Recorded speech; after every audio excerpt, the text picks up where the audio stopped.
ഹരേ രാമ രാമ രാമ ഹരേ ഹരേ, ഹരേ കൃഷ്ണ കൃഷ്ണ കൃഷ്ണ ഹരേ ഹരേ, ഹരേ രാമ രാമ രാമ ഹരേ ഹരേ, ഹരേ കൃഷ്ണ കൃഷ്ണ കൃഷ്ണ ഹരേ ഹരേ, ഹരേ രാമ രാമ ഹരേ ഹരേ, ഹരേ കൃഷ്ണ കൃഷ്ണ കൃഷ്ണ ഹരേ ഹരേ. സർവത്ര ഗോവിന്ദനാമ സങ്കീർത്തനം, ഗോവിന്ദ ഗോവിന്ദ. ശ്രീഹരയേ നമ. ഹരേ ഗുരുവായൂരപ്പ ശരണം. നാരായണ അഖില ഗുരോ ഭഗവൻ നമസ്തേ. ജയ് ജയ് ശ്രീ രാധേശ്യാം. രാധേശ്യാം എല്ലാ സജ്ജനങ്ങളുടെയും പാദത്തിൽ മനസ്സുകൊണ്ട് നമസ്കരിക്കുകയാണ്. ഭഗവാന്റെ അപാരമായിട്ടുള്ള കൃപാകടാക്ഷം കൊണ്ട് നമുക്ക് സത്സംഗത്തിലിരിക്കാനായിട്ട് സാധിച്ചു. നമ്മുടെ കുറച്ച് ജലദോഷവും തൊണ്ടവേദനയൊക്കെ ഉണ്ട്, അതിൻ്റെ ബുദ്ധിമുട്ടുകളുണ്ട്. അത് നിങ്ങൾ ക്ഷമിക്കണമെന്ന് വിനീതമായിട്ട് അപേക്ഷിക്കുകയാണ് കേട്ടോ.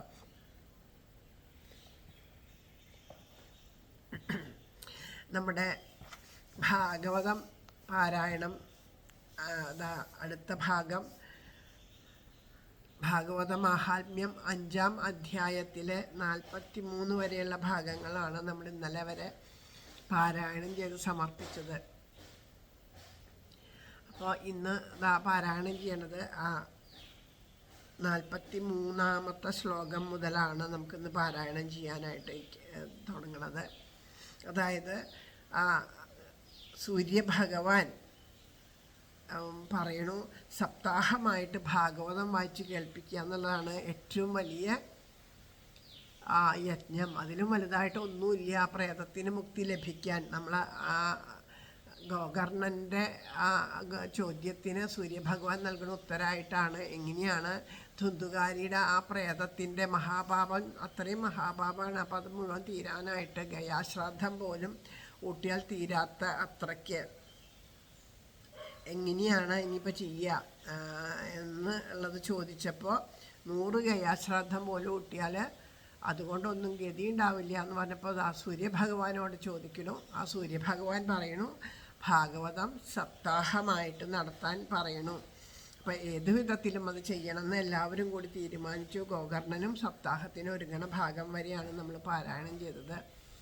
എല്ലാവരുടെയും ഉള്ളിലിരുന്ന് ഭഗവാൻ വേണ്ടതുപോലെ അതിനെ സ്വീകരിക്കാനും എല്ലാവർക്കും ഭഗവാന്റെ കാരുണ്യം ഉണ്ടാവാനും വേണ്ടിയിട്ട് പ്രാർത്ഥിക്കുകയാണ്. നമുക്ക് പാരായണം ചെയ്യണവർക്കും കേൾക്കണവർക്കും ഒരുപോലെ ഈ ഭാഗവതം അനുഭവമായിട്ട് തീരട്ടെ എന്നുള്ള പ്രാർത്ഥനയോടുകൂടെ ആരംഭിക്കാം. സർവത്ര ഗോവിന്ദനാമ സങ്കീർത്തനം, ഗോവിന്ദ ഗോവിന്ദ. ശ്രീഹരയേ നമ. ഹരേ ഗുരുവായൂരപ്പ ശരണം. നാരായണ അഖില ഗുരോ ഭഗവൻ നമസ്തേ. മുല്ലോർലിത്തേവരേ ശരണം. സർവേശ്വര മംഗലത്തപ്പ ശരണം. തലയാക്കുളത്തമ്മേ ശരണം.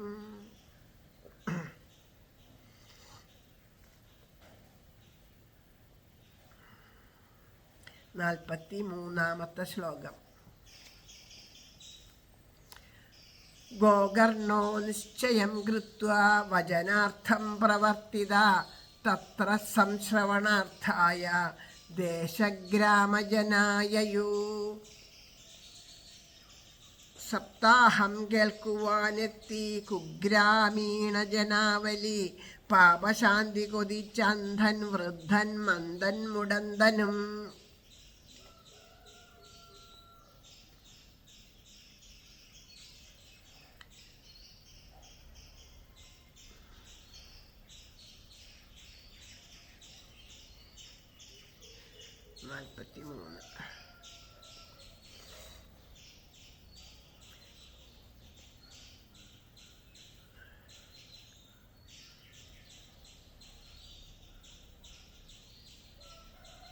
ഇതെന്താ ഞാൻ അങ്ങനെ നോക്കണേന്ന് വിചാരിച്ചാൽ 43-ാമത്തെ ശ്ലോകം ഇതിൻ്റെ അർത്ഥമല്ല ഇതിൽ 43 ശ്ലോകത്തിൽ കൊടുത്തിരിക്കുന്നത്. ചില അധ്യായങ്ങളിൽ 4 വരി അച്ചടിപ്പിശക് പോലെ വിട്ടുപോയിട്ടുണ്ടെന്ന് പറഞ്ഞിട്ടുണ്ടായിരുന്നു. അത് ഇവിടെ അത് വിട്ടിട്ടുണ്ടോ എന്ന് എനിക്കൊരു സംശയം തോന്നുന്നുണ്ട്.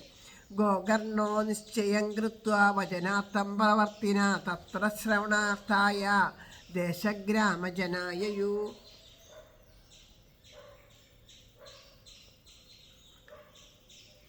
സപ്താഹം കേൾക്കുവാൻ എത്തി കുഗ്രാമീണ ജനാവലി പാപശാന്തി കൊതിച്ചന്ധൻ വൃദ്ധൻ മന്ദൻ മുടന്തനും.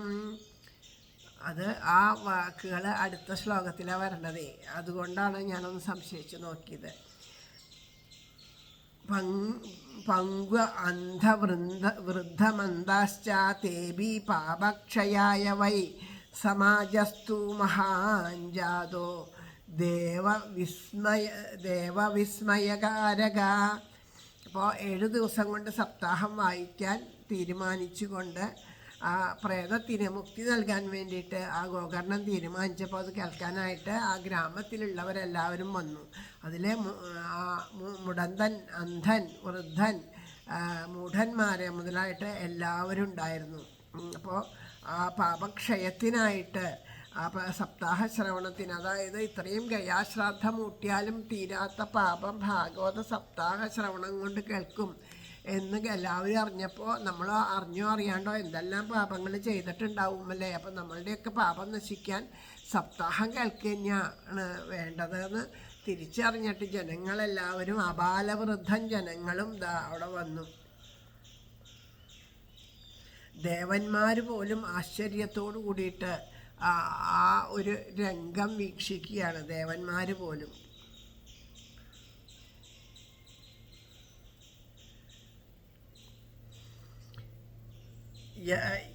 യദൈവാസനമാസ്തായ ഗോകർണോ കഥയത് കഥാം സപ്രേതോപി ത്വയാ യാതാ സ്ഥാനം പശ്യന്നിതസ്തദാ.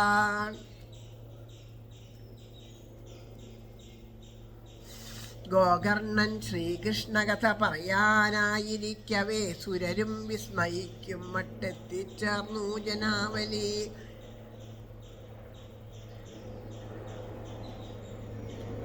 പ്രേതവും വന്നങ്ങുമിങ്ങും അന്വേഷിച്ചാനിരിപ്പിടം 7 കമ്പുള്ളൊരു മുള കണ്ടാൽ മുന്നിൽ സമുന്നതം.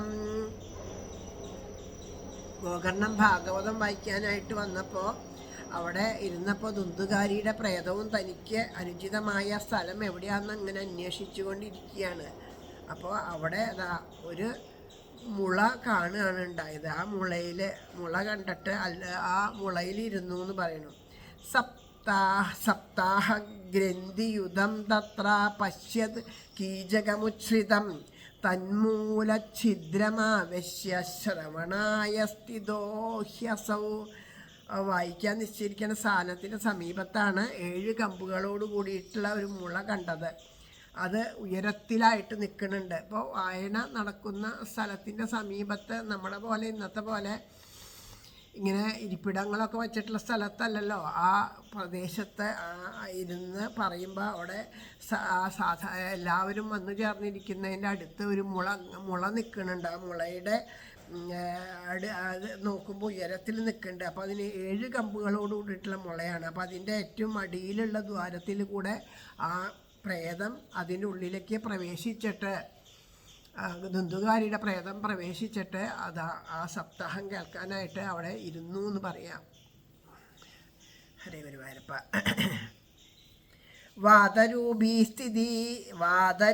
സ്ഥിതി കർത്തും അശക്തോ വംശമാവിശത് വൈഷ്ണവം ബ്രാഹ്മണം മുഖ്യം ശോദാരം പരികൽപ്യ സ പ്രഥമസ്കന്ധസ്പഷ്ടാമാഖ്യാനം ധേനുജോ കരോത് ദിനാന്തേ രക്ഷിതാഗാഥ തഥാ ചിത്രം ബഭൂവഃ.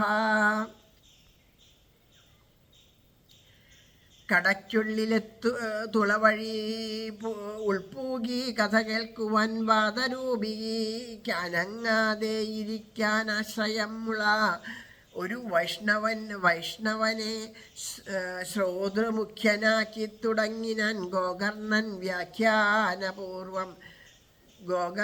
വ്യാഖ്യാനപൂർവം ശ്രീകൃഷ്ണ ഭഗവത് കഥ.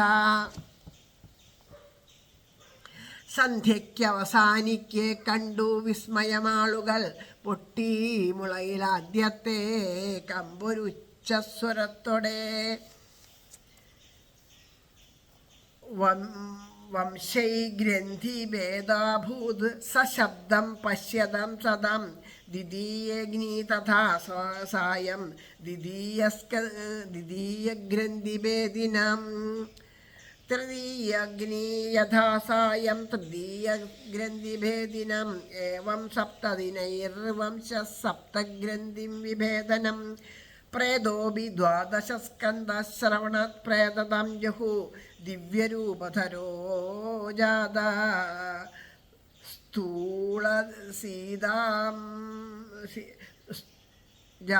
തുളസീദാമണ്ഡിത. ഹരേ കൃഷ്ണ. പ്രേതോപി ദ്വാദശസ്കന്ധശ്രവണ പ്രേതതാം ജഹു. ദിവ്യരൂപധരോ ജാതസ്തുളസീദാമണ്ഡിത. ഇത് ഒരുമിച്ച് വായിക്കുന്നത് എന്താണെന്ന് വിചാരിച്ചാൽ അക്കിത്തം ഭാഗവതത്തിൽ ഇതിലിട്ടിരിക്കുന്ന ആ ശ്ലോകത്തിൻ്റെ അർത്ഥം ഒരു ശരിയാണ്. പക്ഷെ നമ്പറുകൾ തമ്മിൽ ഒരിത്തിരി വ്യത്യാസമുണ്ട്. കാരണം രണ്ട് വരിയായിട്ട് അങ്ങോട്ടും ഇങ്ങോട്ടുമൊക്കെ നീങ്ങിയിട്ട്, അപ്പോൾ ഇത്രയും അർത്ഥമൊക്കെ ഒരുപോലെ തന്നെയാണ്. അപ്പോൾ അതുകൊണ്ടാണ് ഒരുമിച്ച് ഈ ഒരു 52 വരെയുള്ള ശ്ലോകങ്ങൾ വായിച്ചത്.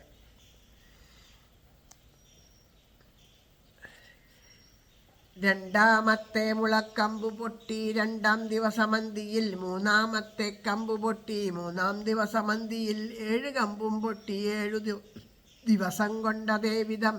ദ്വാദശസ്കന്ധത്തോടൊപ്പം പ്രേതവിമുക്തനായി ദിവ്യരൂപം പൂണ്ടവനായി തുളസീദാമശോഭനായി. കിരീടം കുണ്ടലം മഞ്ഞപ്പട്ടുമായി മുകിൽ വർണ്ണനായി. അതായത് ഇപ്പം നമ്മൾ വായിച്ച് തീർത്ത ആ 51-ാമത്തെ ശ്ലോകം വരെയുള്ളതിൽ ഇവിടെ അക്കിത്ത ഭാഗവതത്തിലെ ആദ്യത്തെ 2 വരി എത്തുമ്പോൾ 51-ാമത്തെ ശ്ലോകമായി. പിന്നെ അതിൻ്റെ 51-ാമത്തെ അവസാനത്തെ കിരീടം കുണ്ടലം മഞ്ഞപ്പട്ട് മുകിൽ വർണ്ണന എന്ന് അത് ഇതിൽ കൊടുത്തിരിക്കുന്നത് 52-ാമത്തെ ആയിട്ടാണ്. അങ്ങനെ ചെറിയൊരു 2 വരിയുടെ ഒരു വ്യത്യാസം വരുന്നുണ്ട്. എന്നാലും നമുക്ക് അർത്ഥമൊക്കെ മനസ്സിലാവും കേട്ടോ. ശരിക്കും നമ്പർ നോക്കാണ്ട് വായിച്ചു പോകാൻ വെച്ചാൽ അർത്ഥം മനസ്സിലാവും. പീതവാസോ ഘനശ്യാമോ മകുടീകുണ്ടലാന്യുത നനാമഭ്രാതരം സദ്യോ ഗോകർണമിതി ചാബ്രവീത്. കിരീടം കുണ്ടലം മഞ്ഞപ്പട്ടുമായി മുകിൽ വർണ്ണനായി ഗോകർണന സോദരനെ നമിച്ചങ്ങിനെ ചൊല്ലിനാൻ. തയാഹം മോചിതോ ബന്ധോ കൃപയാ പ്രേതകസ്മലാൻ. ധന്യാ ഭഗവതി വാർത്താ പ്രേതപീഡാവിനാശിനി.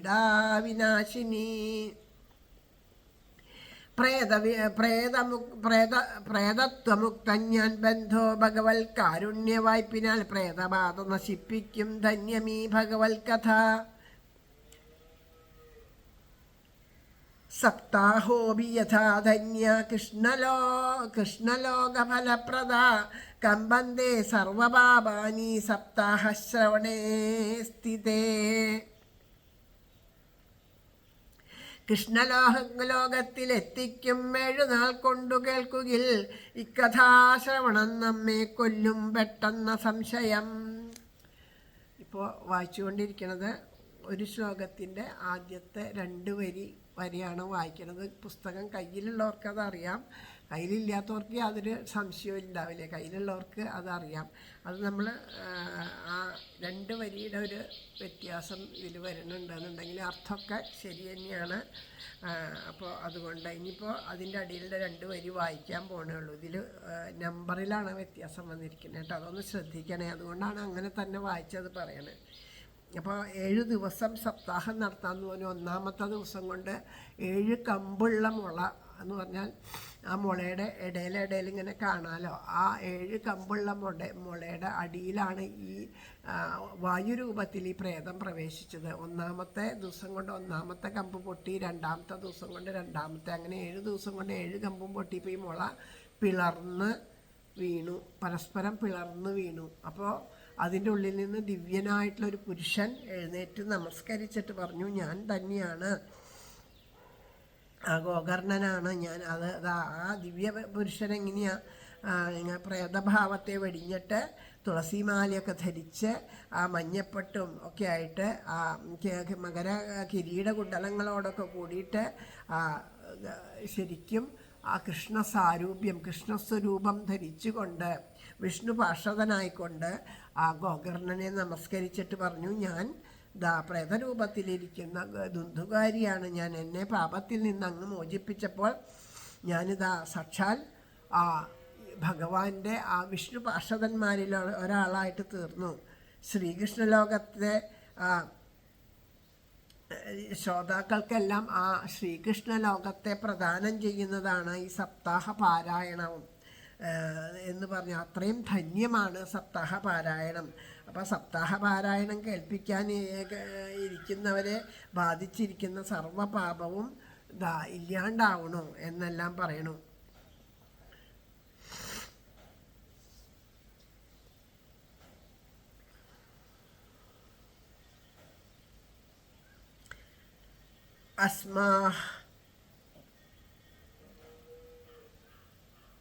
അസ്മാകം പ്രളയം സദ്യ കഥാചേയം കരിഷ്യതി ആർദ്രം ശുഷ്കം ലഘു സ്ഥൂലം വാഗ്മനകർമ്മഭികൃതം ശ്രവണം വിദേഹത് പാപം പാവകാസ ശ്രവണം വിദഹേത് പാപം പാവകാസമിഥോ യഥാ അസ്മിൻ വൈ ഭാരതേ വർഷേ സുരഭിർദേവ സംസദി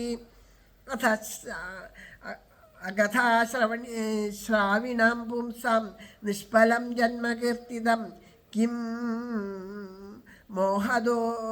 മോഹദോ രക്ഷിതേന സുപുഷ്ടേന ബലീയസാ.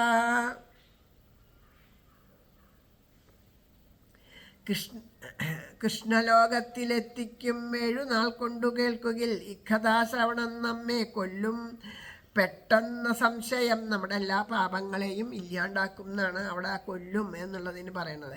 കിടിലം കൊള്ളൂ സപ്താഹയജ്ഞത്തിൽ സർവപാപവും മനോവാക്കർമ്മജം പാപം വലുതും ചെറുതും സമം വിറകിൽ അഗ്നിയെന്നോണം ഭസ്മമീ കഥ കേൾക്കുകിൽ. ജന്മം നിഷ്ഫലമീ ഭാരതത്തിൽ ഭാഗവതം കഥ കേൾക്കാകിൽ എന്നു സുരതൻ സദസ്സിൽ ചൊൽവു സൂരികൾ. ഈ ഭാരതത്തിൽ ജനിച്ചിട്ടും ഭാഗവതം കഥ കേൾക്കാൻ സാധിക്കാത്തവർ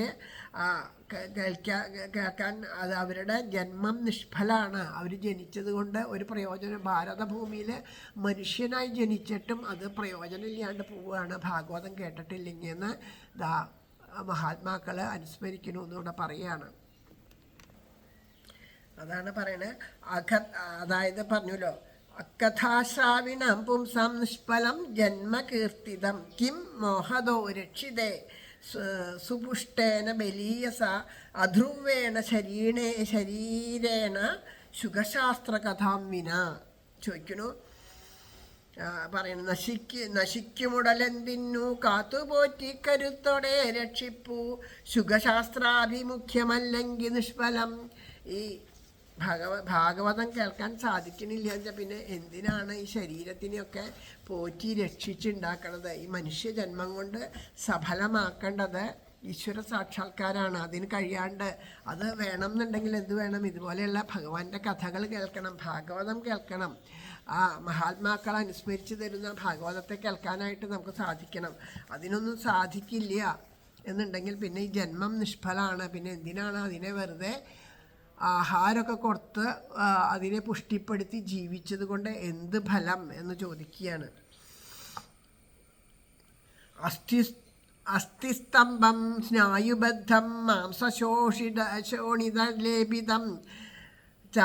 ചർമാവനന്തം ദുർഗന്ധം പാത്രം മൂത്രപരീക്ഷയോ ജരാശോക വിഭാഗാർത്ഥം രോഗമന്ദിരമാതുരം. എൽക്കോലിൻ സ്നായു ബന്ധിച്ചു രക്തമാംസാദി പൂശിയും പുരീഷമൂത്രപാത്രത്തിൽ നാറ്റം കൊണ്ടുടൽ മൂടിയും ജരാതി പരിണാമത്താൽ കേണും രോഗനികേതമായി ഒടുവിൽ കൃമി വിഡ്ഭസ്മ സജ്ഞമീ ദുഷ്ടമാമുടൽ.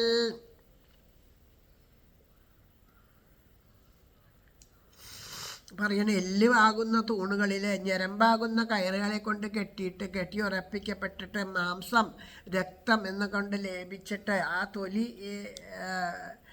കൊണ്ട് മൂടിയിട്ട് ആ മലമൂത്രങ്ങളുടെ പാത്രമായിരിക്കുന്ന ദുർഗന്ധം വമിക്കുന്ന ഈ ശരീരം, ജരാബാധകളോട് കൂടിയിട്ടുള്ള ഈ ശരീരം ഉണ്ടല്ലോ, അത് രോഗങ്ങളുടെ ഇരിപ്പിടമാണ്. എപ്പോഴും രോഗങ്ങളാണ്, അതിലെപ്പോഴും രോഗങ്ങൾ വന്നുകൊണ്ടിരിക്കും. എപ്പോഴും ദുഃഖം മാത്രമേ തരുള്ളൂ. അങ്ങനെ അതിനെ തൃപ്തിപ്പെടുത്താൻ വളരെ പ്രയാസമായിരിക്കും. അപ്പോൾ അങ്ങനെയുള്ള ദുഷിച്ചതും വാദപിത്ത കഫദോഷാദികളെ കൊണ്ട് മൂടിയതും എപ്പോൾ വേണമെങ്കിലും നശിച്ചു പോകാവുന്നതുമായിട്ടുള്ള ഈ പുഴുക്കളായിട്ടോ അല്ലെങ്കിൽ മലമായിട്ടോ ഭസ്മമായിട്ടോ നശിക്കുന്ന ശരീരത്തിന് ആണ് ഈ ശരീരം എന്ന് പറയപ്പെടുന്ന സാധനം.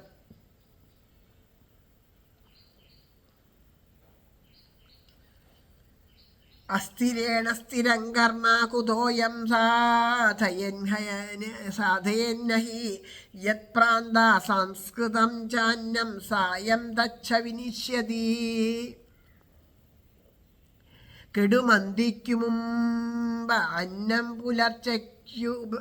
പുലർച്ചയ്ക്കു ഭജിക്കുകിൽ തദ്രാസത്താൽ പുഷ്ടമായ മെയ്യിനെന്തുള്ളു നിത്യത. അതായത് നമ്മൾ ആഹാരത്തിൻ്റെ കാര്യമാണ് പറയണത്. ശരീരത്തിൻ്റെ അത് പറയണു, ആഹാരം രാവിലെ ഉണ്ടാക്കി വെച്ച ആഹാരം വൈകുന്നേരം ആകുമ്പോഴേക്കും കേടാവണ കാണാം അല്ലേ. വൈകുന്നേരമായിട്ട് അത് നശിക്കുകയാണ്. കാലത്ത് നേരത്തെ ആഹാരം ഉണ്ടാക്കി വെച്ചാൽ വൈകുന്നേരം ആകുമ്പോഴേക്കും നമ്മൾ പറയും ഇത് വളിച്ചു എന്ന് പറയും. ആ ചീഞ്ഞളിഞ്ഞ് കേടായിട്ട് പോവുകയാണ്. അങ്ങനെയുള്ള ആ ഒരു ആഹാരത്തെ കൊണ്ട് ആഹാരം നൽകിയിട്ട് ഈ ശരീരത്തെ നിലനിർത്തുകയാണ്. ആ നിലനിർത്തുമ്പോൾ ആ ശരീരത്തിൻ്റെ ഗുണം ഒന്ന് ആലോചിച്ച് ഗുണദോഷങ്ങളൊക്കെ ഒന്ന് ചിന്തിക്കേണ്ടതല്ലേ.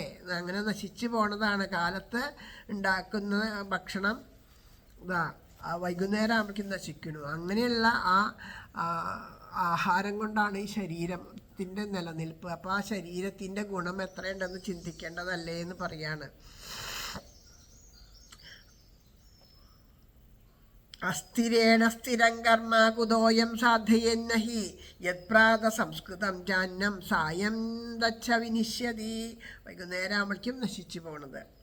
അത് തന്നെയാണ് ഇവിടെ വായിച്ചത്. കെടുമന്തിക്കു മുമ്പ് അന്നം പുലർച്ചയ്ക്കു ഭജിക്കുകിൽ തദ്രാസത്താൽ പുഷ്ടമായ മെയ്യിനെന്തുള്ളു നിത്യത. ആ ശരീരത്തിന് എവിടെയാണ് നിലനിൽപ്പുള്ളതെന്ന് ചോദിക്കണം. തദീയരസസമ്പുഷ്ടേ കായേകാ നാമ നിത്യത സപ്താഹശ്രവണാല്ലോകേ പ്രാപ്യതേ നികടേ ഹരി. ഹരിചാരത്തെത്തിടുന്നു സപ്താഹ ശ്രവണം വഴി. അതിനാൽ ദോഷശാന്തിക്കൂ സപ്താഹം തന്നെയുത്തമം.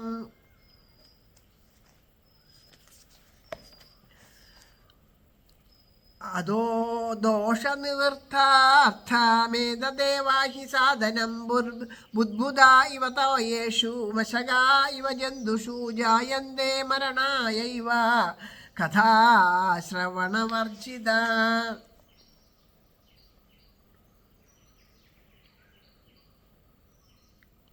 ഭഗവത് കഥ കേൾക്കാത്തൊന്നീറ്റിൽ കുമിളമാതിലി കൊതുകു ജന്തുക്കളിൽ പോലെ ചാവാൻ വേണ്ടി പിറന്നവൻ. ജഡമാം മുളതൻ ഗ്രന്ഥി സപ്താഹം കേട്ടു പൊട്ടുകിൽ അഹങ്കാരഗ്രന്ഥി പൊട്ടും അതിനെന്തുള്ളു സംശയം.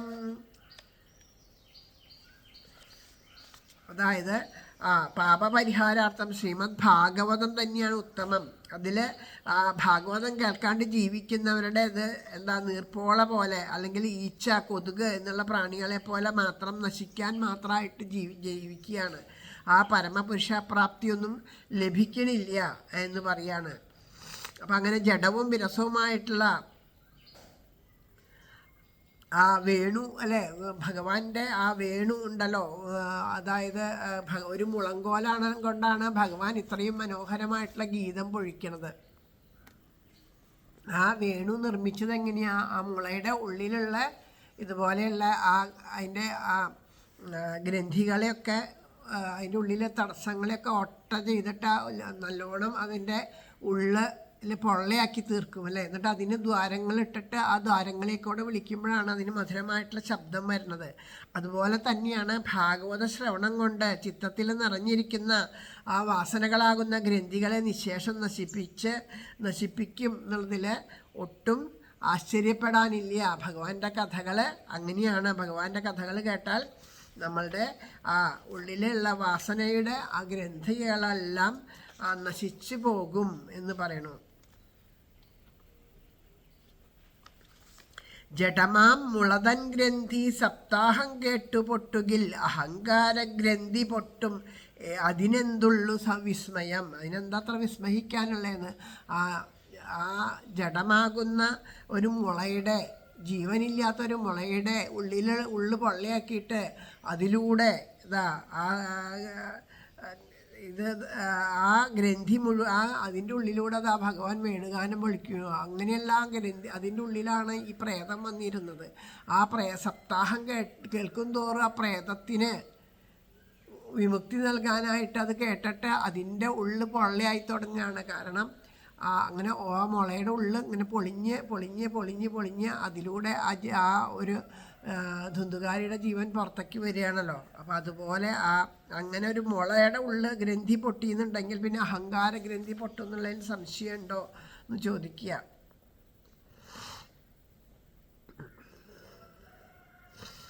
ഭിദ്യതേ ഹൃദയഗ്രന്ഥി ഛിദ്യതേ സർവസംശയ ക്ഷീയതേ ചാസ്യ കർമാണി സപ്താഹശ്രവണേ കൃതേ. ഭേദിപ്പൂ ഹൃദയഗ്രന്ഥി ഛേദിപ്പൂ സർവശങ്കയും കർമ്മമൊക്കെ ക്ഷയിക്കുന്നു സപ്താഹശ്രവണം വഴി. ആ സപ്താഹം ശ്രവിക്കണ ആ സമയത്ത് ശ്രോതാക്കളുടെ ഹൃദയഗ്രന്ഥി ഇതുപോലെ പൊട്ടിപ്പോവും എന്ന് പറയാണ്. അപ്പോൾ അതുകൊണ്ട് സർവ സംശയങ്ങളും ഇല്ലാണ്ടാവണം. പൂർവ്വജന്മങ്ങളിൽ സഞ്ചയിക്കപ്പെട്ട ആ കർമ്മങ്ങളെല്ലാം നശിക്കുന്നു. ശരീരം ഉണ്ടാകാനായിട്ട് കാരണമായ പ്രാരാബ്ധം എല്ലാം പ്രാരാബ്ധമെല്ലാം ഇല്ലാണ്ടാവുകയാണ് ചെയ്യണത്. അപ്പോൾ അതുകൊണ്ട് ജനനമരണങ്ങളില്ലാത്ത അവസ്ഥയിലേക്ക് ആ ജീവൻ പ്രവേശിക്കണമെന്ന് പറയുക. സംസാരകർദ്ദമാലേപ പ്രക്ഷാളന പടീയസി കഥാതീർത്തെ സ്ഥിതേ ചിത്തെ മുക്തിരേവ ബുധേ സ്മൃത. സംസാരച്ചെളി പോവാനി കഥാതീർത്ഥത്തിൽ മാനസം മുങ്ങിയിടുകിൽ ദൃഢം മുക്തി എന്നു ചൊല്ലു മനീഷികൾ. സപ്താഹം കേൾക്കുന്ന മാത്രയിൽ ശ്രോതാക്കളുടെ ഉള്ളിലുള്ള ആ മനോമാലിന്യങ്ങളെല്ലാം ഇല്ലാണ്ടാകുന്നു. സപ്താഹമാകുന്ന ആ ഗംഗ നമ്മുടെ ആ ഭാഗവത ഗംഗ നമ്മുടെ ഉള്ളിലേക്ക് അനസ്യൂതം ഒഴുകി നമ്മുടെ ഉള്ളിലേക്ക് ഒഴുകിയെത്തണം. വെറുതെ ചെവി കൊണ്ട് കേട്ടിട്ട് കാര്യമില്ല. അത് ഹൃദയത്തിൻ്റെ ഉള്ളിലേക്ക് കുതിച്ച് ഒഴുകി വരുമ്പോൾ എന്തുണ്ടാവും? അവിടെ ഉണ്ടാവുന്ന ആ മനോമാലിന്യങ്ങളെല്ലാം ഇല്ലാണ്ടാകുന്നു. അങ്ങനെ ഈശ്വരകഥാരൂപമായിട്ട് തീർത്ഥം ഹൃദയത്തിൽ നിറഞ്ഞ് അവിടെ ആ കൃഷ്ണപ്രേമ ഗംഗ ഹൃദയത്തിൽ തേടാകുമ്പോൾ അവിടെ ചെളിക്കിരിക്കാൻ സ്ഥലമില്ല. അതൊക്കെ കഴിഞ്ഞ് ആ ഹൃദയം നിർമ്മലമായിട്ട് തീരണമെന്ന് ആണ് മഹാത്മാക്കൾ പറയണു.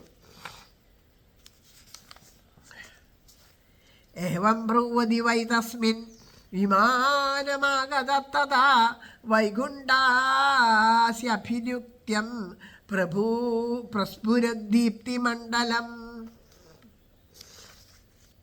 ഗോകർണൻ ഇത്രയും ചൊന്നപ്പോഴേക്കെത്തി സുശോഭനം വിമാനമൊന്നതിൽ സഞ്ചരിപ്പൂ വൈകുണ്ഠവാസികൾ. ഇങ്ങനെയൊക്കെ പറഞ്ഞുകൊണ്ടിരിക്കുന്ന സമയത്ത് വൈകുണ്ഠത്തിൽ നിന്ന് അതിമനോഹരമായിട്ടുള്ള ഒരു വിമാനം വന്നിറങ്ങി. അതിൽ നിറയെ ഭഗവത് ഭക്തന്മാരായിരിക്കുന്ന വിഷ്ണു പാർഷദന്മാരെ കാണാനിടയായി. സർവേഷാം പശ്യതാം ഭേജേ വിമാനം ധുന്ദുലീസുതാ വിമാനേ വൈഷ്ണവാൻ വീക്ഷ്യ ഗോകർണോ വാക്യമഭ്രമീത്. ധുന്ദുകാരി വിമാനത്തിൽ ചെന്നേറി ലോകർ കാൺകവേ ഗോകർണൻ വൈമാനികരാം ഭാഷതന്മാരോടോതിനാൾ. അപ്പോൾ എല്ലാവരും കണ്ടു നിൽക്കെ ആ വിഷ്ണു സ്വരൂപത്തെ പ്രാപിച്ചുകൊണ്ട് ആ വിഷ്ണു ഭാഷതന്മാരിൽ ഒരാളായിട്ട് അവർ ആ ധുന്ദുകാരിയെ എന്ത് ചെയ്തു, കൈ പിടിച്ച് ആ വിമാനത്തിലേക്ക് കയറ്റണം കണ്ടപ്പോൾ അതാ ഗോകർണൻ അവരോട് ചോദിക്കുകയാണ്. ഗോകർണ ഉവാച അത്രൈവ ബഹവഃ സന്തി ശ്രോതാരാ മമ നിർമ്മല ആനിതാനി വിമാനാനി ന തേഷാം യുഗമത്കൃത കുതാ ശ്രവണം സമഭാഗേന സർവേഷാമിഹ ദൃശ്യതേ ബലഭേദ കുതോ ജാതാ പ്രഭുവന്തു ഹരിപ്രിയ.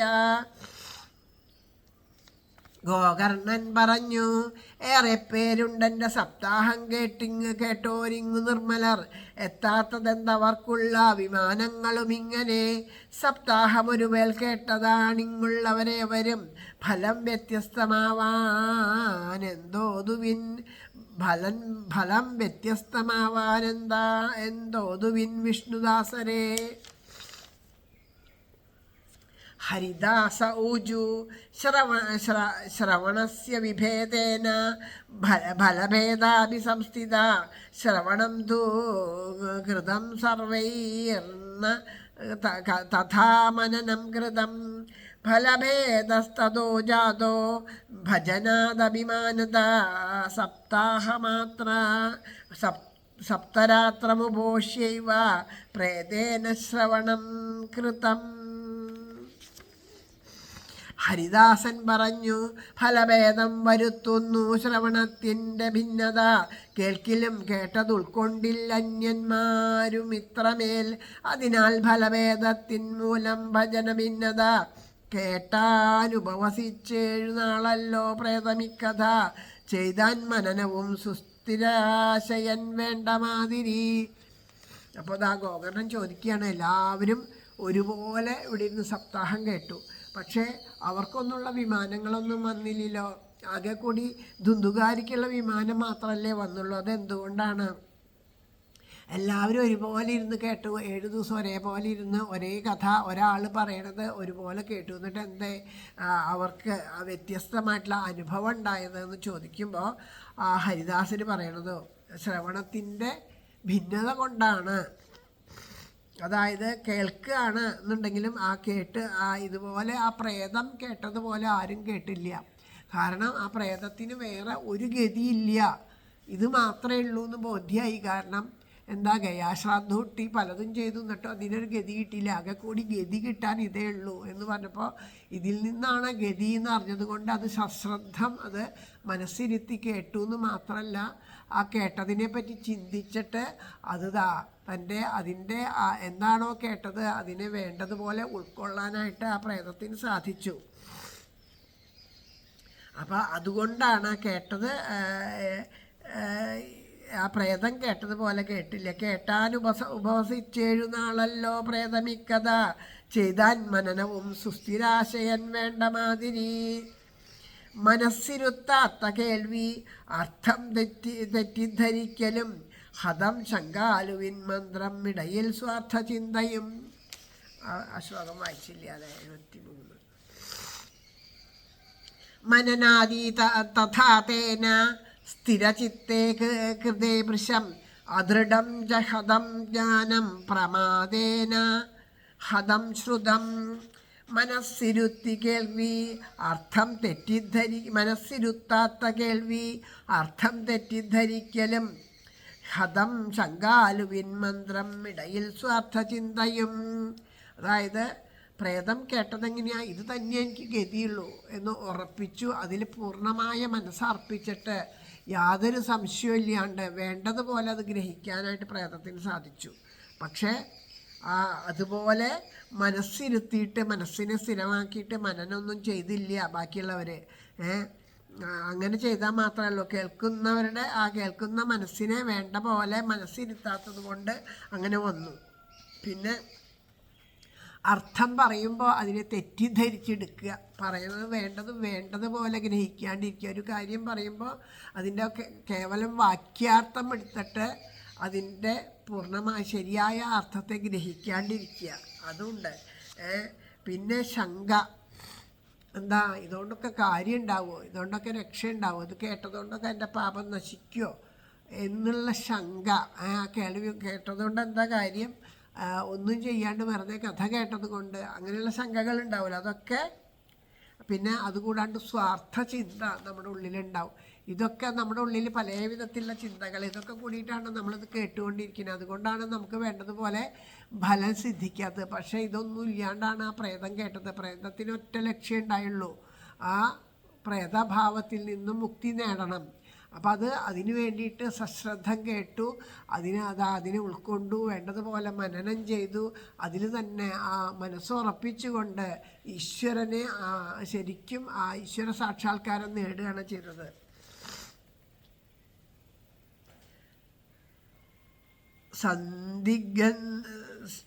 സന്ദിഗ്ധോ ഹി ഹതോ മന്ത്രോ വ്യഗ്രചിത്രോ ഹതോ ജപ വൈഷ്ണവോ ഹതോ ദേശോ ഹതം ശ്രദ്ധമപാത്രകം ഹതമശ്രോത്രിയേ ദാനം അനാചാരഹതം കുലം വിശ്വാസോ ഗുരുവാക്യേഷു സ്വസ്മിൻ ദീനത്വഭാവന മനോദോഷജയശ്ചൈവ കഥയം നിശ്ചലോ മതി ഏവമാധികൃതം ജൽസ്യാത് തഥാ വൈ ശ്രവണേ ഫലം.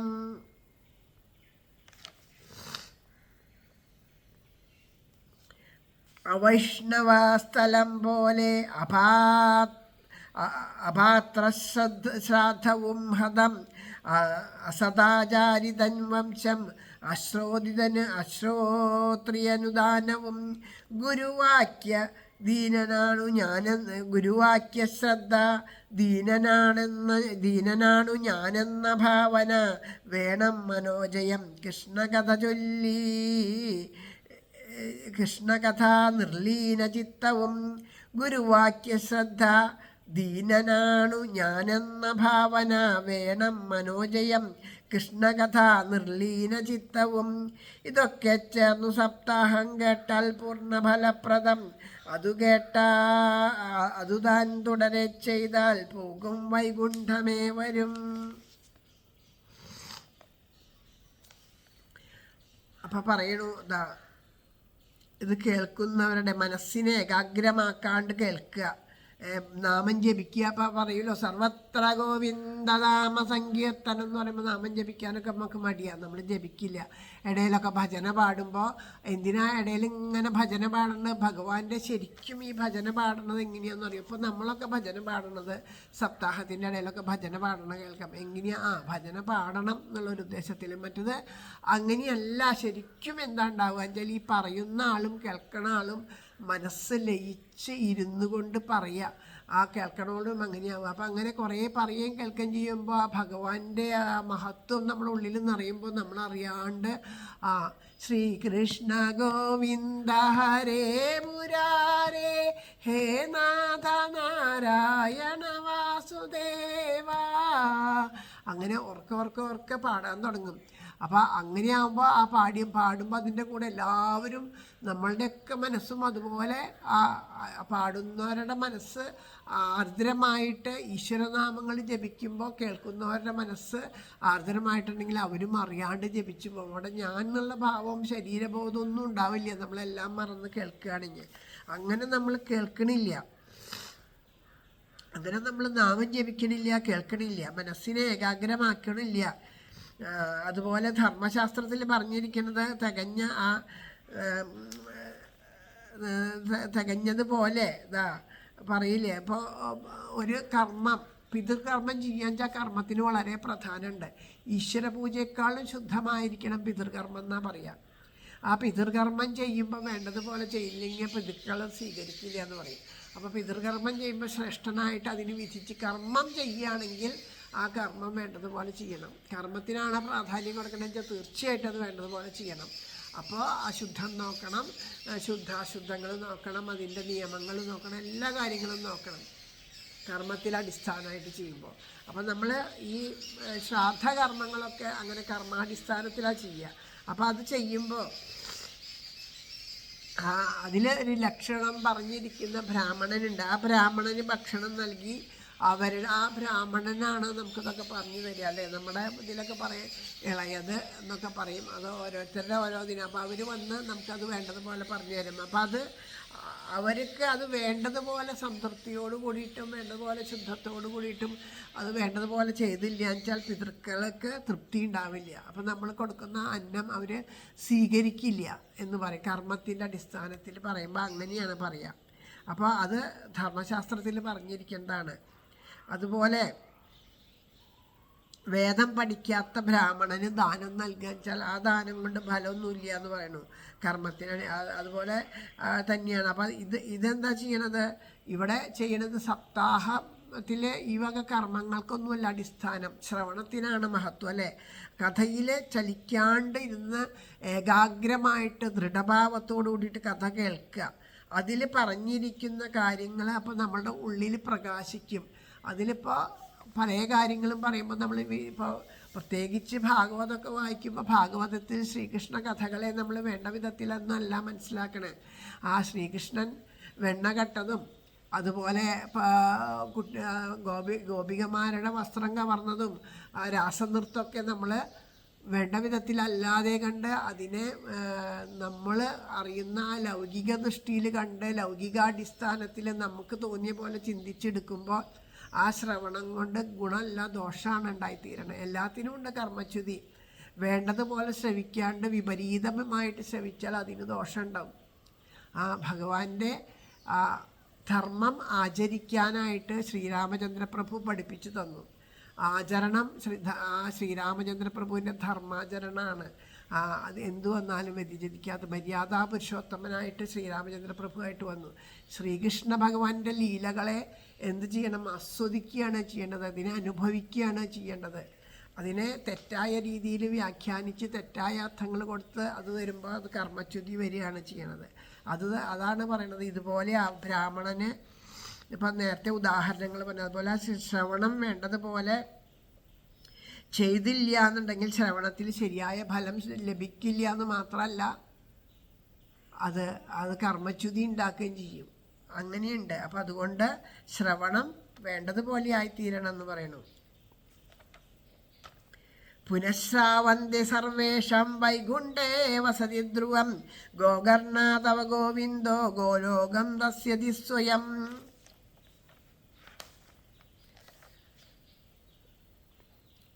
നിനക്കു ഗോകർണ തരും ഗോലോകം ഭഗവാൻ സ്വയം എന്നോതി നീങ്ങി വൈകുണ്ഠത്തിലേക്കാ ഹരികീർത്തനർ.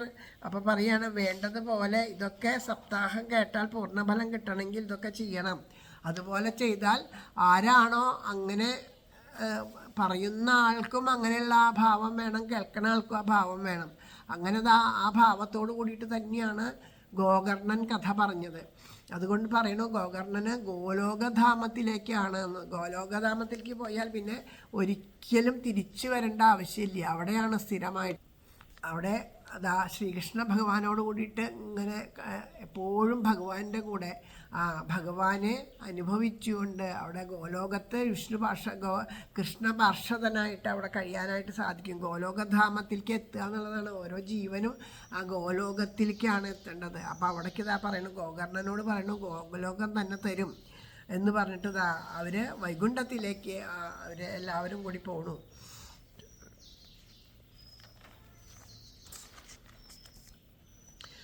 കുമാര ഊജു ഏവമുക്തായു സർവേ വൈകുണ്ഠം ഹരികീർത്തനാശ്രവണേ മാസി ഗോകർണേ കഥാമൂചേ തഥാ പുനഃ സപ്തരാത്രവതിം ഭൂയ ശ്രവണം തൈകൃതം പുനഃ കഥാസമാപ്തോ യജ്ഞാതം ശ്രൂയതാം ദക്ഷ നാരദ വിമാനൈ സഹ ഭക്ത്യശ്ച ഹരിരാവിർബഭൂവഃ ജയശബ്ദ നമശബ്ദ തത്രാസൻ ബഹവസ്തഥാ.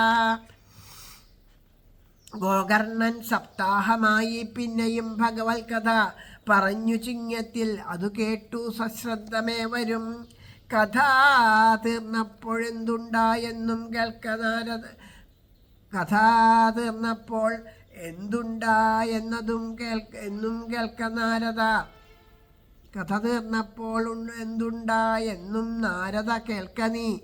വിമാനങ്ങളായി ഭക്തരൊത്തങ്ങെത്തിയിടിനാൻ ഹരി.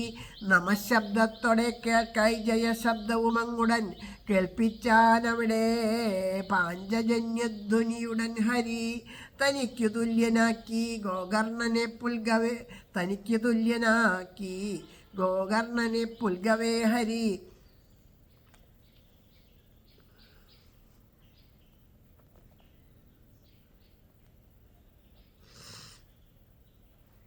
കൃഷ്ണ. ഒന്നുകൂടെ വായിക്കാട്ടോ ആ ഭാഗങ്ങൾ, ശ്ലോകങ്ങൾ. കുമാരന്മാരെ ഇതിൽ അങ്ങനെ പറയണില്ല. ഹരിദാസൻ പറഞ്ഞിട്ട് കുമാരൻ പറഞ്ഞു എന്ന് പറഞ്ഞിട്ട് ഇതിൽ പറയണില്ല. 78ാമത്തെ ശ്ലോകം മുതൽ.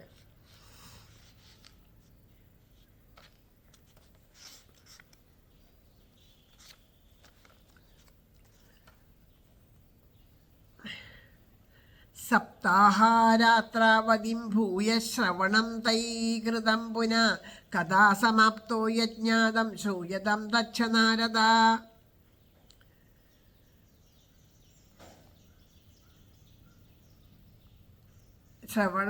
ഗോകർണൻ സപ്താഹമായി പിന്നെയും ഭഗവത് കഥ പറഞ്ഞു ചിങ്ങത്തിൽ അതു കേട്ടു സശ്രദ്ധമേവരും. കഥ തീർന്നപ്പോൾ എന്തുണ്ടായെന്നും നാരദ കേൾക്കനീ. ആ കഥ തീർന്നപ്പോൾ എന്താ ഉണ്ടായെന്ന് കേൾക്കാൻ പറയാണ്. കഥ പിന്നെയും ആ സപ്താഹം ആയിട്ട് വായിച്ചു. ആ സപ്താഹം കഴിഞ്ഞിട്ട് കഥ ഉണ്ടാക്കിയപ്പോൾ എന്താണെന്ന് വെച്ചിട്ടുണ്ടെങ്കിൽ വിമാനൈ സഹ ഭക്ത്യൈശ്ച ഹരിരാവിർബഭൂവഃ ജയശബ്ദ നമശബ്ദ ത്രാസാൻ ബഹവസ്തദാ. വിമാനങ്ങളുമായി ഭക്തരൊത്തങ്ങെത്തിയിടിനൻ ഹരി. നമശബ്ദത്തോടെ കേൾക്കായി ജയശബ്ദവും അങ്ങുടൻ. അങ്ങനെ ആ വിമാനങ്ങൾ ഓരോരുത്തർക്കും വെവ്വേറെ വിമാനങ്ങളായിട്ട് ആ വിമാനത്തിലൊക്കെ വിഷ്ണു പാർഷദന്മാരായിട്ട് സാക്ഷാൽ ആ ശ്രീഹരിയോടൊപ്പം തന്നെ ധാരാളം വിമാനങ്ങൾ. ഒരു വിമാനത്തിൽ ശ്രീഹരി, ബാക്കിയുള്ള വിമാനങ്ങൾ ഓരോരുത്തർക്കായിട്ട് വിഷ്ണു പാർഷദന്മാരോടൊപ്പം അവിടെ വന്ന് ഇറങ്ങിയപ്പോൾ എല്ലാവരും ഉറക്കെ ശ്രീഹരയേ നമ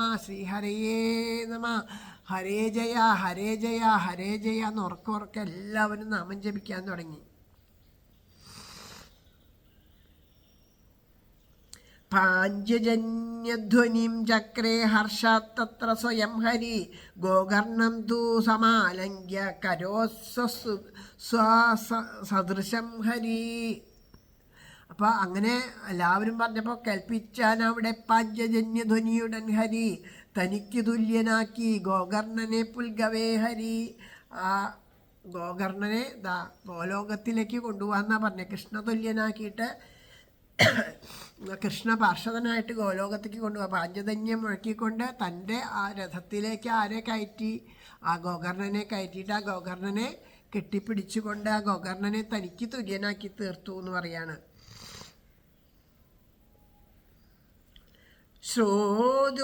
ശ്രോതൂനന്യൻ ഘനശ്യാമൻ പീതകൗശേയവാസസാഗിരീടിനക്കുണ്ടലിനാ സദാ ചക്രേ ഹരിക്ഷണാത് തദ്ഗ്രാമേ യേ സ്ഥിതാ ജീവ ആശ്വചണ്ഡാളജാതയാ വിമാനേ സ്ഥാപിതാ തേപി ഗോകർണകൃപയാ തഥാ. കിരീടം കുണ്ടലം മഞ്ഞപ്പട്ടും ശ്യാമളവർണ്ണവും ഉളവാക്കി മറ്റു കേൾവിക്കാരിലും തൽക്ഷണം ഹരി. ഗ്രാമത്തിലെ ശ്വാക്കൾ വരെ ജീവരാശിയെ ആവതും വിമാനത്തിൽ പിടിച്ചേറ്റി ഗോകർണൻ കൃപയാലുടൻ. അപ്പോൾ അതുവരെ അവിടെയുള്ള എല്ലാ ശ്വാക്കൾ മുതൽ എന്ന് പറഞ്ഞാൽ എല്ലാ ജീവജാലങ്ങളെയും ആരൊക്കെയാണോ സപ്താഹം കേട്ടുകൊണ്ടിരുന്നത് വൃക്ഷലതാദികൾ മുതൽ പക്ഷി മൃഗാദികൾ തൊട്ടിട്ട് എല്ലാവരും മനുഷ്യർ ചണ്ടാളൻ അങ്ങനെയുള്ളത് വ്യത്യാസമൊന്നും ഇല്ലാണ്ട് എല്ലാവിധത്തിലുള്ള മനുഷ്യർ എല്ലാവരെയും ഗോകർണൻ്റെ അനുഗ്രഹം കൊണ്ട് അവരെല്ലാവരും ഓരോരോ വിമാനങ്ങളിലേറിയിട്ട് വിഷ്ണുലോകത്തിലേക്ക് പോവുകയാണ് പറയുക. പ്രേഷിതാ ഹരിലോകേത്തെ യത്ര ഗച്ഛന്തി യോഗിന ഗോകർണേന സ ഗോപാല ഗോലോകം ഗോപവല്ലഭം. കഥാശ്രവണസന്തുഷ്ടൻ ഗോപേശൻ ഭക്തവത്സലൻ യോഗി പൂകുന്ന വൈകുണ്ഠം പൂകിച്ചാനവരേക്ഷണൽ ഗോകർണനെ ഗോകർണനൊത്തു ഗോലോകം പൂകി ഗോപാലനും ക്ഷണാൽ. അങ്ങനെ അവരെ എല്ലാവരെയും കൊണ്ട് ആ വൈകുണ്ഠത്തിലേക്ക് എത്തിച്ചിട്ട് ഗോലോകത്തിലേക്ക് ഗോകർണനെ സാക്ഷാൽ ശ്രീകൃഷ്ണ പാർഷദനാക്കി മാറ്റി ഗോലോകത്തിലേക്ക് കൊണ്ടുപോയി എന്ന് പറയുന്നു. കഥാശ്രവണത പ്രീതോ നിരയ്യോ ഭക്തവത്സല അയോധ്യാവാസിന പൂർവം യഥാ രാമേണ സംഗത തഥാ കൃഷ്ണേന തേനീത ഗോലോകം യോഗി ദുർലഭം. രാമനോടൊത്ത അയോധ്യാവാസികൾ പണ്ഡിതേ മാതിരി കൃഷ്ണനെത്തി വരും പൂകി യോഗി ദുർലഭമാപദം. യത്ര സൂര്യസ്യ സോമസ്യ സിദ്ധാനം ന ഗതിപ് കഥാ തം ലോകം ഹി ഗതാസ്തേ തു ശ്രീമദ്ഭാഗവതശ്രവാത്. സിദ്ധർ സൂര്യേന്ദുക്കൾ പോലും പ്രവേശിക്കാത്ത വേദിയിൽ ശ്രീമദ് ഭാഗവതം കേട്ട പുണ്യത്താൽ അവരെത്തിനാർ. അങ്ങനെ ആ രാമനോട് കൂടിയിട്ട് അന്ന് അയോധ്യാവാസികൾ ആ സരയൂല് മുങ്ങിയിട്ട് എങ്ങനെയാണോ വൈകുണ്ഠം പോകിയത് അതുപോലെ കൃഷ്ണൻ്റെ കൂടെ എല്ലാവരും ആ വൈകുണ്ഠത്തിലേക്ക് പോകി. ആ ഗോകർണൻ സാക്ഷാൽ ഗോലോകത്തിലേക്കും പോയി. അതുപോലെ ആ ശ്രീമദ് ഭാഗവതം ആർക്കും ശ്രീമദ് ഭാഗവതം കേട്ട അതുകൊണ്ട് സിദ്ധരെ ഹിന്ദുക്കൾ അങ്ങനെ പ്രവേശിക്കാൻ പറ്റാത്ത വേദിയിലേക്ക് ശ്രീമദ് ഭാഗവതം ശ്രവണ മാത്രയിൽ എല്ലാവർക്കും മോക്ഷം ലഭിച്ചിട്ട് എത്തി എന്ന് പറയുന്നു. അതാണ് ആ ഭാഗവതത്തിൻ്റെ മഹാത്മ്യം.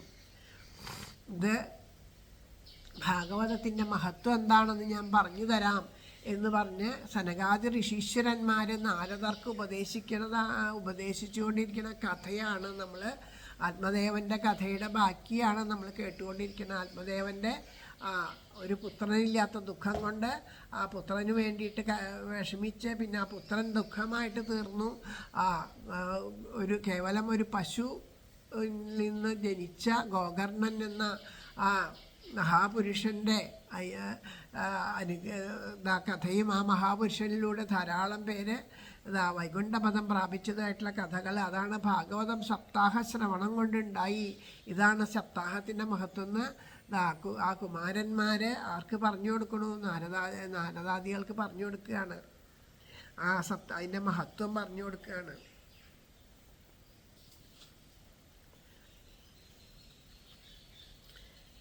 ഭ്രൂമോദ്യതേ കിം ഫലവൃന്ദമുജ്വലം സപ്താഹയജ്ഞേന കഥാസു സഞ്ചിതം കർണേന ഗോകർണകഥാക്ഷരം കഥാക്ഷരം യൈ പീതം ച തേ ഗർഭഗതാന ഭൂയ വാദാംബുപൂർണാശനദേഹശോഷണൈ തപോഭിരുഗ്രൈ ചിരകാലസഞ്ചിതൈ യോഗൈശ്ച സംയാന്തിന താം ഗതിം വൈ സപ്താഹ ഗാഥാശ്രവണേന യാന്തിയാം. സപ്താഹയജ്ഞം തരുമുജ്വലം ഫലം വർണ്ണിപ്പതെമ്മട്ടിനി നിങ്ങളോടു ഞാൻ ഗോകർണഗീതാക്ഷരമൊന്നു കേട്ടവർക്കില്ലാതെയായി ജനുമൃത്യു സങ്കടം. ഇതിൻ്റെ അർത്ഥമൊന്നും പറയേണ്ട കാര്യമില്ല അല്ലേ?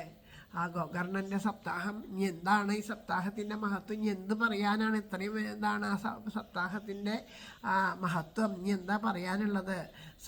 അത് വേണ്ടതുപോലെ കേട്ടാൽ എല്ലാവർക്കും അത് സാക്ഷാൽ ആ വൈകുണ്ഠത്തെ പ്രാപിക്കാനായിട്ട് സാധിക്കും എന്ന് പറയണം. പത്രം ജലം വായുവുമുണ്ടു ശുഷ്കരായി സുദീർഘമാം ഉഗ്രതപസ്സു ചെയ്കിലും. പത്രം ജലം വായുവുമുണ്ട് ശുഷ്കരായി സുദീർഘമാം ഉഗ്രതപസ്സു ചെയ്കിലും. യോഗങ്ങൾ ശീലിക്കുകിലും ലഭിച്ചിടാ സപ്താഹയജ്ഞശ്രവണം തരും ഫലം. പത്രം ജലം വായുവുമുണ്ട്, അതായത് ഇങ്ങനെ എന്തെങ്കിലും ഇലകളൊക്കെ തിന്നുക, വെള്ളം കുടിക്കുക, അല്ലെങ്കിൽ വായു ഭക്ഷിക്കുക, അങ്ങനെയൊക്കെ കഴിച്ചിട്ട് ശരീരത്തിനെയൊക്കെ ശുഷ്കിച്ചിട്ട് ദീർഘമായിട്ട് തപസ്സൊക്കെ ചെയ്താലും ആ യോഗങ്ങൾ പലത് ശീലിച്ചാലും ആ സപ്താഹയജ്ഞശ്രവണത്തിൻ്റെ ഫലം കിട്ടില്ല. അതിന് അത്രയും പവിത്രമാണ്, ആ ഫലം ലഭിക്കില്ല എന്ന് പറയാണ്.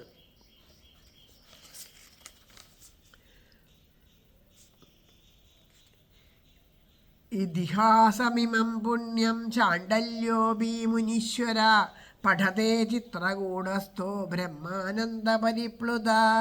ശാണ്ഡില്യം ചിത്രകൂടസ്ഥൻ ബ്രഹ്മാനന്ദനീയനായി സദാ പഠിക്കുന്ന പുണ്യപുരാണം ഇത് ഋഷീശ്വരൻ. ആ മുനീശ്വരനായിട്ടുള്ള ശാണ്ഡില്യം ഉണ്ടല്ലോ, ബ്രഹ്മാനന്ദത്തെ അനുഭവിച്ചുകൊണ്ട് എപ്പോഴും ഈ ഭാഗവതം കഥയെങ്ങനെ നിത്യവും എപ്പോഴും സദാ സദാ സദാ സദാ പാനം ചെയ്തുകൊണ്ടിരിക്കുകയാണ് എന്ന് പറയാം. ആഖ്യാനമേതത് പരമം പവിത്രം ശുദ്ധം സഹൃദൈ വിദദേഹദൗഖം. ഹരേ കൃഷ്ണ. ആഖ്യാനമേതത് പരമം പവിത്രം ശ്രുതം സഹൃദ്വൈ വിദഹേദഘൗഖം. ശ്രദ്ധേ പ്രയുക്തം പിതൃതൃപ്തിമാവഹേ നിത്യം സുപാടാത പുനർഭവം ച. ഒരിക്കലീ പുണ്യപുരാണ സമ്പുടം കേട്ടാൽ ദഹിക്കുന്നു സമസ്ത പാപവും.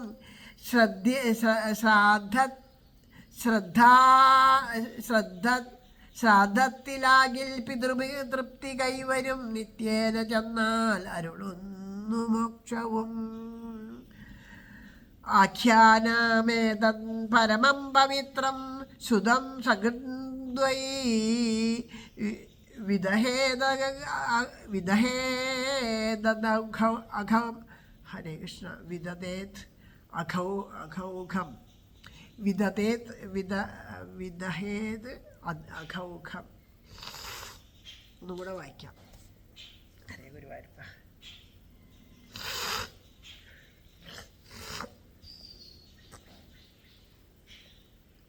ആഖ്യാനമേതത് പരമം പവിത്രം ശുദ്ധം സകൃത്യൈ വിദഹേദഘൗഖം. ശ്രദ്ധേ പ്രയുക്തം പിതൃതൃപ്തിമാവഹേ. ശ്രാദ്ധേ പ്രയുക്തം പിതൃതൃപ്തിമാവഹേ നിത്യം സുപാടാത പുനർഭവം ച. ഒന്നുകൂടെ വായിക്കാം. ആഖ്യാനമേതത് പരമം പവിത്രം ശ്രുതം സകൃത്യൈ വിദഹേദഘൗഖം. ശ്രാദ്ധേ പ്രയുക്തം പിതൃതൃപ്തിമാവഹേ നിത്യം സുപാടാത പുനർഭവം ച. ഒരിക്കലി പുണ്യപുരാണ സമ്പുടം കേട്ടാൽ ദഹിക്കുന്നു സമസ്ത പാപവും.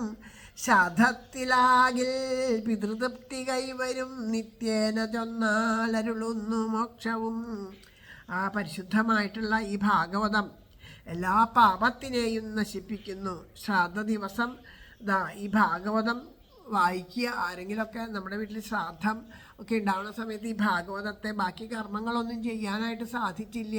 നേരത്തെ പറഞ്ഞല്ലോ, ശ്രാദ്ധത്തിൻ്റെ വിധിയാവണ്ണം ചെയ്യണം, ബ്രാഹ്മണരെ വിളിച്ച് ആ ബ്രാഹ്മണർക്ക് വേണ്ട വിധത്തിൽ ഒക്കെ നൽകണം, എന്നാലേ പിതൃക്കൾ സന്തോഷിക്കുള്ളൂ എന്ന് പറഞ്ഞല്ലോ. അതിനൊന്നും നമുക്ക് സാധിച്ചില്ല എന്ന് വിചാരിക്കുക. അങ്ങനെ ഇരിക്കുമ്പോൾ ഈ അന്നത്തെ ദിവസം ഭാഗവതം വായിച്ചാൽ മതി എന്നാണ് പറയുന്നത്. ഭാഗവതം വായിച്ചാൽ ആ പിതൃക്കൾ തൃപ്തരായിട്ട് വരും, അവർക്ക് അവരുടെ എല്ലാ അനുഗ്രഹങ്ങളും ഉണ്ടാവും എന്ന് പറയണം.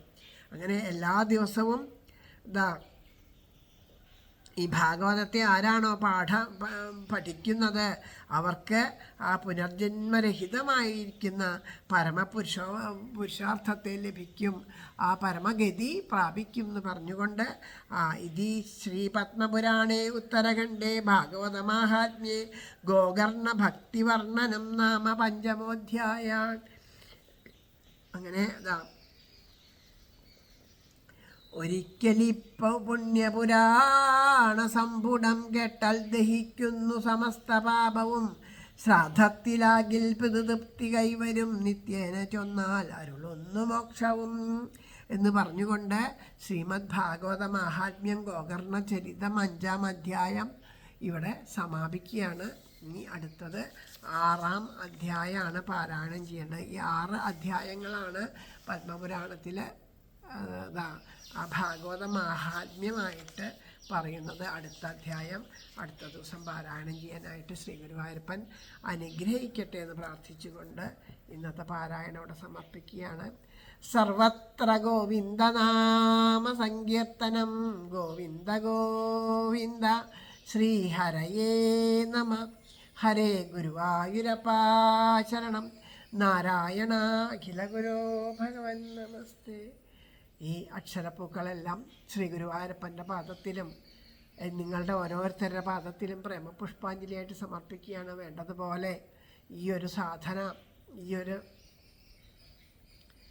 ഉദ്യമം വേണ്ടതുപോലെ പരിപൂർണമാക്കി തരാൻ, ഇതിന് യാതൊരു വിഘ്നങ്ങളും ഇല്ലാണ്ട് പരിപൂർണമാക്കി തരാനായിട്ട് ഭഗവാനോട് പ്രാർത്ഥിക്കുന്നു. നിങ്ങളുടെ ഓരോരുത്തരുടെയും പ്രാർത്ഥനയും അനുഗ്രഹവും ഈ ഒരു യജ്ഞസമർപ്പണത്തിന്, ഇതൊരു യജ്ഞം പോലെ തന്നെ എടുത്തിട്ട് സമർപ്പിക്കുക. എത്ര ദിവസം കൊണ്ടാണ് എങ്ങനെയാണെന്നൊന്നും അറിയില്ല, പക്ഷേ ഭഗവാൻ നിശ്ചയിക്കുന്ന പോലെ സമർപ്പിക്കാൻ സാധിക്കട്ടെ എന്ന് പ്രാർത്ഥിച്ചുകൊണ്ട് നിങ്ങളുടെയൊക്കെ പാദത്തിൽ വീണ് നമസ്കരിച്ചുകൊണ്ട് ഇവിടെ സമർപ്പിക്കണം. സർവത്ര ഗോവിന്ദനാമ സങ്കീർത്തനം, ഗോവിന്ദ ഗോവിന്ദ. ശ്രീഹരയേ നമ. ജയ് ജയ് ശ്രീ രാധേശ്യാം രാധേശ്യാം. സത്യം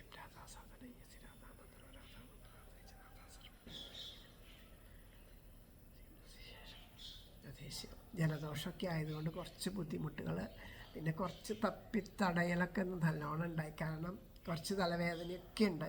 എന്നാലും എനിക്കിത് ഇങ്ങനെ വായിക്കാനൊരു കൊതി കൊണ്ട് വായിക്കുകയാണ്. അപ്പോൾ അതുകൊണ്ട് എന്തെങ്കിലുമൊക്കെ ബുദ്ധിമുട്ടുകൾ ഉണ്ടായിരുന്നുണ്ടെങ്കിൽ ക്ഷമിക്കണം. പിന്നെ ഇതിൽ ഞാൻ പറഞ്ഞല്ലോ, ഒരു ശ്ലോകത്തിൻ്റെ നമ്പർ അങ്ങോട്ടും ഇങ്ങോട്ടും വ്യത്യാസം വന്നപ്പോൾ അത് പെട്ടെന്ന്, കാരണം ആദ്യമായിട്ട് വായിച്ചു നോക്കും. ഒരു തവണ നിങ്ങളോട് പറയണതിന് മുമ്പ് കൂടി ഇന്ന് വായിച്ചു നോക്കി പിന്നെയും പറയാം അങ്ങനെ വിചാരിക്കണില്ല ഞാൻ. കാരണം ഇത് ആദ്യമായിട്ട് അങ്ങോട്ട് വായിക്കണു, ഞാനിവിടെ ഇരുന്ന് വായിക്കേണ്ടത് നിങ്ങൾക്ക് നിങ്ങളുടെ മുമ്പിൽ സമർപ്പിക്കണു, അത്രയേ ഉള്ളൂ. അല്ലാണ്ട് ഇത് നിങ്ങളെ പഠിപ്പിക്കാനോ അങ്ങനെയൊന്നുമല്ല. അത് എനിക്കിഷ്ടമായിട്ട് കൊതിയായിട്ട് വായിക്കുക, അത് കേൾക്കാൻ ഇഷ്ടമുള്ളവർ കേട്ടോട്ടെ എന്നുള്ള സങ്കല്പം മാത്രമല്ല. അത് ഭഗവാന്റെ പാദത്തിൽ ഒരു യജ്ഞം പോലെ സമർപ്പിക്കണമെന്ന് മാത്രമേ ഉള്ളൂ. അതിൻ്റെ അപ്പുറത്ത് വേറെ ഒന്നുമില്ല. അത്രയും എനിക്കിഷ്ടമായി ഈ ഗ്രന്ഥം. കാരണം അതുകൊണ്ട് ഈ ഗ്രന്ഥം കയ്യിൽ കിട്ടിയതുകൊണ്ടാണ് ഇപ്പോൾ 5 അധ്യായം വരെയെങ്കിലും മൂലവും അതുപോലെ അതിനോടൊപ്പം തന്നെ ഈ ഒരു ഭാഗവതം രണ്ടും കൂടി ഒരുമിച്ച് വായിച്ച് സമർപ്പിക്കാൻ സാധിച്ചത്. ഇതെല്ലാം ഭഗവാൻ കയ്യിൽ തരുന്ന അനുഗ്രഹമാണ്. എന്നും ഈ അനുഗ്രഹം ഉണ്ടാവട്ടെ എന്ന് പ്രാർത്ഥിക്കണം. രാധേശ്യാം രാധേശ്യാം രാധേശ്യാം.